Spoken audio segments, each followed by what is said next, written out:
Welcome back in Commerce Classes by Oma Devi Children's Academy.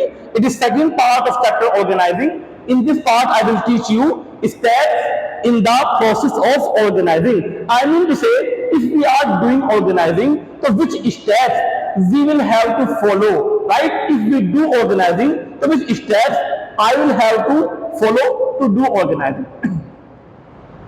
So let's see here the first step which is followed by us at a time of doing organizing, that is identification and division of work.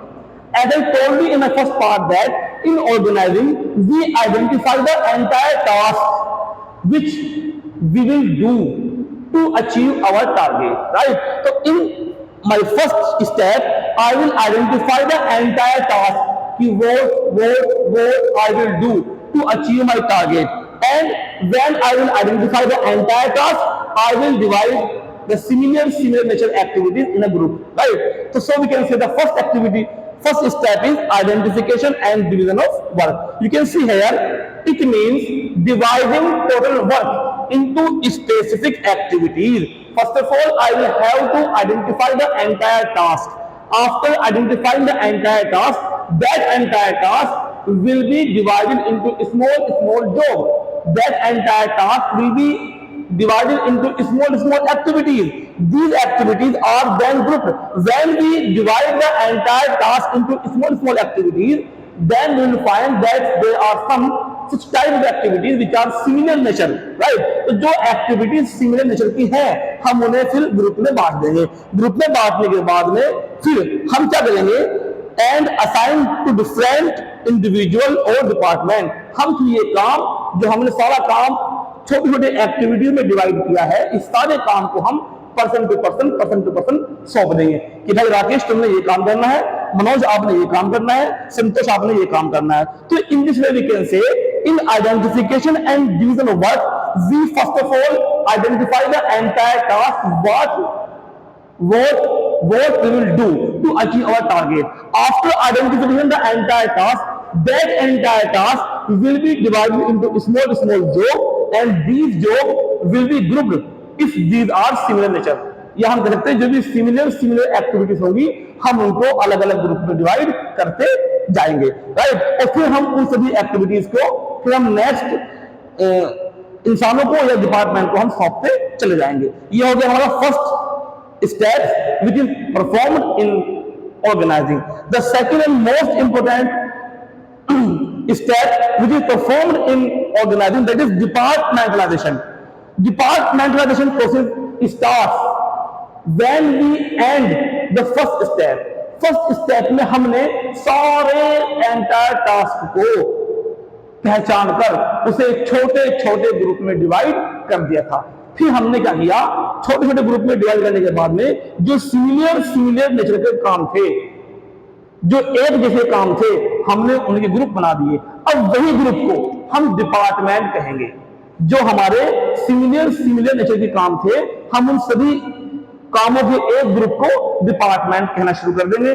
जैसे मैंने आपको बताया था कि अगर हमने एक restaurant खोल के 5 लाख रुपए इस साल कमाने हैं, ये हमारा टारगेट था, हमें इसे अचीव करना है, तो इसके लिए हमने क्या किया था, पहले हमने सारा काम आइडेंटिफाई किया कि हम रेस्टोरेंट खोलने के बाद 5 लाख रुपए कमाने के लिए कौन कौन से काम करेंगे. तो हमने बहुत सारे काम जब आइडेंटिफाई किए तो हमने पाया था कि पहले हमें सब्जियां खरीदनी पड़ेंगी, फिर उन सब्जियों को काटना, धोना, छीलना, फिर उनकी सब्जी की डिश बनानी पड़ेगी. तो डिश बनाने के लिए इसी सारा काम था, इसे हम कहेंगे प्रोडक्शन डिपार्टमेंट. क्योंकि ये सभी जो सिमिलर काम है, ये सभी एक जैसे काम है और सभी का ग्रुप एक है. इस सारे ग्रुप को हम कहेंगे डिपार्टमेंट, राइट? उसके बाद में हमने उस सब्जी को बेचने की बात की थी, डिश को बेचने की बात की थी. तो जो बहुत सारे इंसान इस डिश को बेचने का काम करेंगे, उन सभी के ग्रुप को हम कहेंगे सेलिंग डिपार्टमेंट. फिर जो हिसाब किताब रखेगा, कितने रुपया हमारे पास से गया, कितने रुपया हमारे पास में आया, जो सारे हिसाब किताब को रखेगा, उसे हम कहेंगे अकाउंटिंग डिपार्टमेंट, राइट? तो जो सिमिलर नेचर के काम थे, हमने उनके ग्रुप बना दिए थे, अब वही ग्रुप डिपार्टमेंट कहलाएंगे. इसे कहते हैं department. We can say here in this second step combine similar और related job into larger unit called department.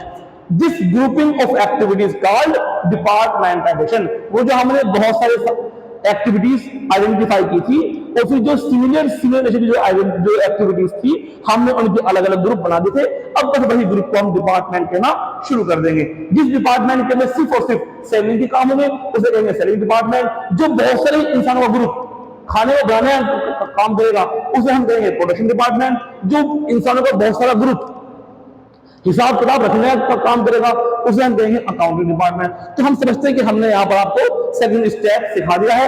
आइए देखते हैं third step, that is very very important in organising, that is assignment of duties.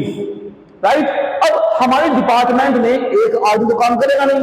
अगर हमारा sales department है तो आप समझिए कि सेल्स डिपार्टमेंट के अंदर कम से कम 20 काम होंगे, और उन 20 काम को करने के लिए 20 आदमी होंगे। तो हम कौन सा काम किस आदमी को देंगे, ये बड़ा इंपॉर्टेंट है।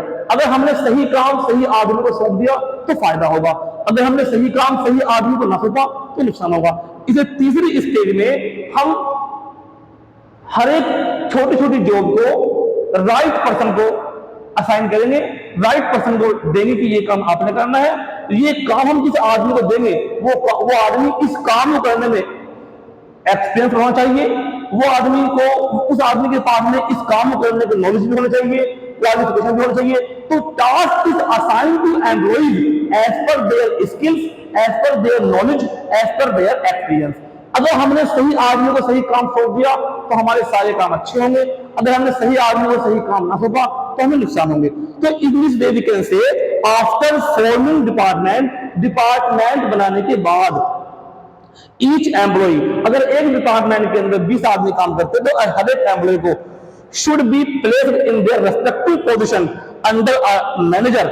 हम बहुत सारे एम्प्लॉयज को एक मैनेजर के अंडर में कर देंगे and allocate them the duties, और उन सभी एम्प्लॉयज को हम ड्यूटीज देंगे based on their skills and knowledge.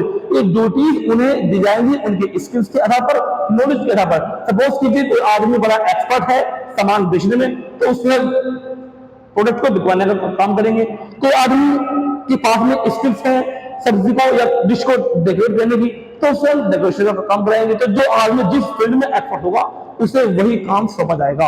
Right, तो assignment of duty is very very important step in organising. In this we can say in short that duties are assigned to employees as per their interest, as per their skills, knowledge and qualification and interest also.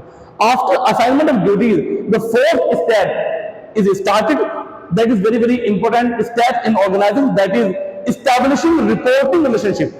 अब हमने एक department के अंदर बहुत सारे आदमियों को उनकी स्किल्स उनकी क्वालिफिकेशन के आधार पर काम बांट दिया है। काम बांटने के बाद में इससे मोस्ट इंपोर्टेंट जो फोर्थ स्टेप है वो होगी स्टार्ट, कि अब ये जो आदमी अब जिन्होंने काम लिया है हमसे, जिनको हमने काम दिया है उनकी स्किल्स के आधार पर उनकी नॉलेज के आधार पर ये रिपोर्ट किसे करेंगे, इन्होंने काम अच्छा किया है, खराब किया है, कम किया है, ज्यादा किया है, इस बात को कौन जज करेगा, इस काम को कौन देखेगा, इस काम को कौन ऑब्जर्व करेगा कि हमारे एम्प्लॉयज जिसको हमने काम सौंपा है उनकी स्किल्स उनकी क्वालिफिकेशन के आधार पर वो काम अपने हैंड से ठीक कर रहे हैं या नहीं कर रहे हैं। इसलिए हम उन बहुत सारे एम्प्लॉयज के ऊपर एक बॉस अपॉइंट करेंगे। बॉस वो होगा जो ऑर्डर देगा और ऑब्जर्व करेगा, एम्प्लॉयज वो होंगे जो ऑर्डर लेंगे और उस काम को अपने ढंग से करेंगे।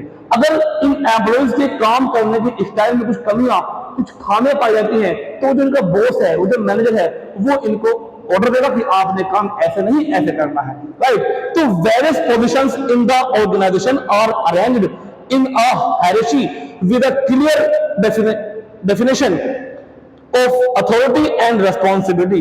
It means कि हम उन सभी एम्प्लॉयज के ऊपर एक बॉस अपॉइंट करेंगे। बॉस और एम्प्लॉयज के बीच रिश्ता क्या होगा कि बॉस जो होगा वो ऑर्डर देने वाला होगा और जो एम्प्लॉयज होंगे जो सबऑर्डिनेट होंगे उनकी ये रेस्पॉन्सिबिलिटी होगी कि वो उस ऑर्डर को फॉलो करें। राइट, तो in this we can say that कि एस्टैब्लिशिंग रिपोर्टिंग रिलेशनशिप, कौन ऑर्डर देने वाला होगा कौन ऑर्डर लेने वाला होगा। राइट, हर एक डिपार्टमेंट के अंदर पोजीशन इस तरीके से डिवाइड की जाती हैं, इस तरीके से सेट की जाती हैं ताकि बहुत सारे आदमी काम करने वाले हो और एक उनके सर पर उनको ऑब्जर्व और उनके काम को अच्छे से कराने के लिए हम अपॉइंट करेंगे।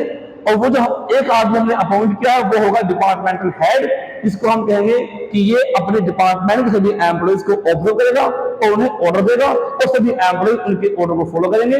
उसके ऑर्डर को लेंगे, उसके ऑर्डर के अकॉर्डिंग काम करेंगे। तो जो ये एम्प्लॉइज और बॉस के बीच का जो रिश्ता है उसे हम कहते हैं रिपोर्टिंग रिलेशनशिप।